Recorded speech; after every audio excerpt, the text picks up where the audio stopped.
Methu cysgu wyt ti, Arth Bach, gan Martin Waddell a Barbara Firth.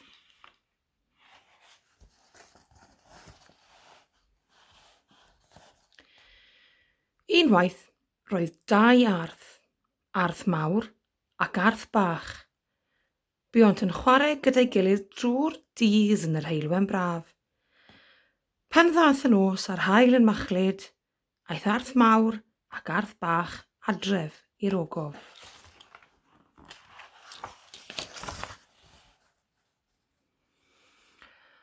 Rhoddodd Arth Mawr Arth Bach yn ei wely yn rhan dywyll yr ogof. Dos i gysgu nawr, Arth Bach, meddai. Ac fe roddodd Arth Bach gynnig ar gysgu. Eisteddodd Arth Mawr yn fodlon yn ei gadair fawr a dechreuodd ddarllen ei lyfr mawr yng ngolau'r tân.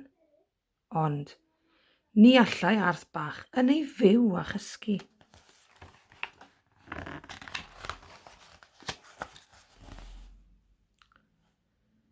Methu cysgu rwy ti, Arth Bach, gyfynnodd Arth Mawr, gan adael ei lyfr mawr a'r stori ar fi'n cyrraedd y man diddorol a mynd draw at y gwely.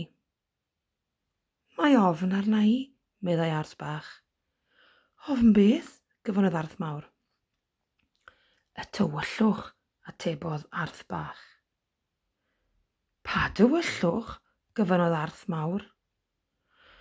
Y tywyllwch sydd o'n cwmpas, meddai Arth Bach.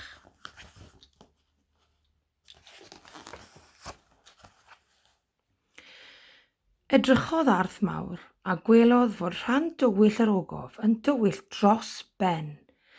Felly aeth at y cwpwrdd lampau a thynnu allan y lamp leiaf oll. Cneodd Arth Mawr y lamp a'i roi wrth erchwyn y gwely. Dyna olau bach i ti, Arth Bach, meddai. Fydd dim ofn arno ti nawr. Diolch, Arth Mawr, meddai Arth Bach, yn gysurus braf yn llawyrch y lamp. Dos i gysgu nawr, Arth Bach, meddai Arth Mawr, gan fynd yn ôl i'r gadair fawr i ddarllen ei lyfr mawr eto yng ngolau'r tân.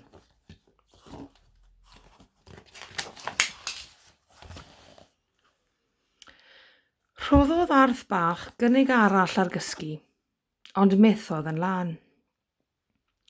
Methu cysgu wyt ti, Arth Bach, gyfynnodd Arth Mawr, gan ddylyfu ei un. Gadawodd y llyfr mawr, nad oedd ond 4 dudalen cyn y man diddorol, a mynd draw at y gwely. Mae ofn arna i, meddai Arth Bach. Ofn beth? Gyfynnodd Arth Mawr. Y tywyllwch, meddai Arth Bach. Pa dywyllwch? Gyfynnodd Arth Mawr.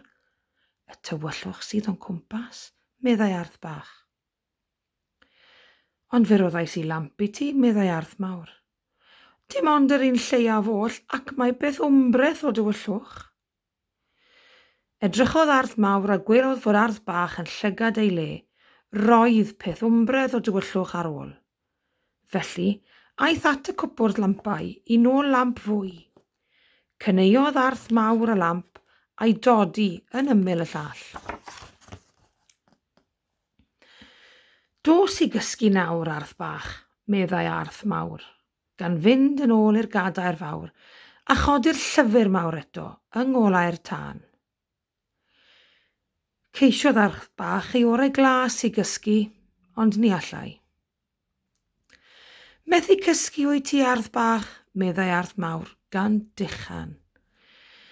Gadawodd y llyfr mawr a dim ond 3 thudalen i'r man diddorol a mynd draw at y gwely. Mae ofn arna i, meddai Arth Bach. Ofn beth? Gyfynnodd Arth Mawr. Y tywyllwch, meddai Arth Bach. Pa dywyllwch? Gyfynnodd Arth Mawr. Y tywyllwch sy'n cwmpas, meddai Arth Bach. Ond fe roddais i 2 lamp i ti, meddai Arth Mawr. Y lamp fach a lamp fwy. Dim llawer yn fwy, meddai Arth Bach, ac mae yna dal beth wmbredd o dywyllwch.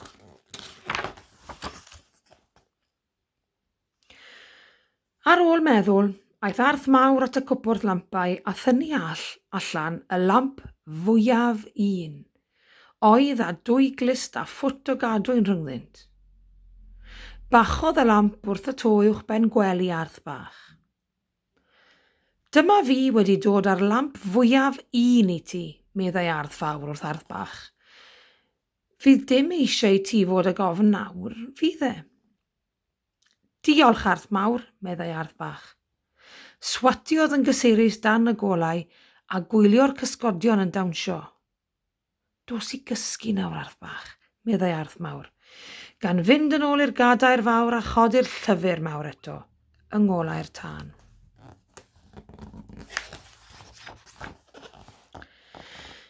Ceisiodd Arth bach fynd i gysgu, dro ar ôl tro, ond ni allai. Methu cysgu wyt ti Arth bach, o chneidiodd Arth Mawr. Gadawodd y llyfr mawr, a dim ond 2 dudalen ar ôl, a mynd draw at y gwely. Mae ofn arna i, meddai Arth bach. Ofn beth? Gyfynnodd Arth Mawr. Y tywyllwch, atebodd Arth bach. Pa tywyllwch? Gyfynnodd Arth Mawr. Y tywyllwch sydd o'n cwmpas, meddai Arth bach. Ond fe roddais i'r lamp fwyaf un i ti, meddai Arth Mawr, a nawr does dim tywyllwch ar ôl. Oes ma na, meddai Arth bach, mas fyna. A chyfeiriodd ei fys allan o'r ogof tua'r nos.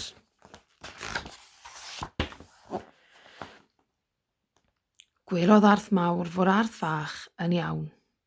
Roedd Arth Mawr mewn penbleth. Allai holl lampau'r byd dim goleuo'r tywyllwch y tu allan. Meddyliodd Arth Mawr am amser maith, yna meddai, tyrd gyda fi Arth bach. I ble? Gyfynnodd Arth bach.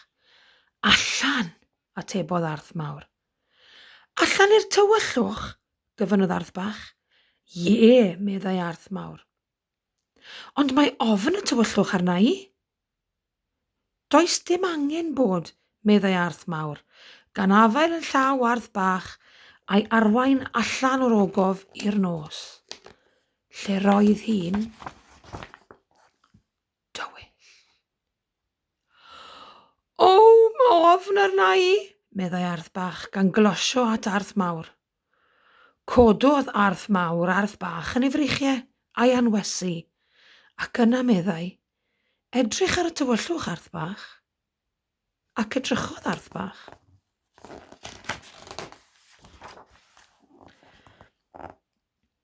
Rwyf wedi dod ar lleiad i ti, Arth bach, meddai Arth Mawr. Y lleiad wen ddisglair a'r holl ser sy'n pefrio.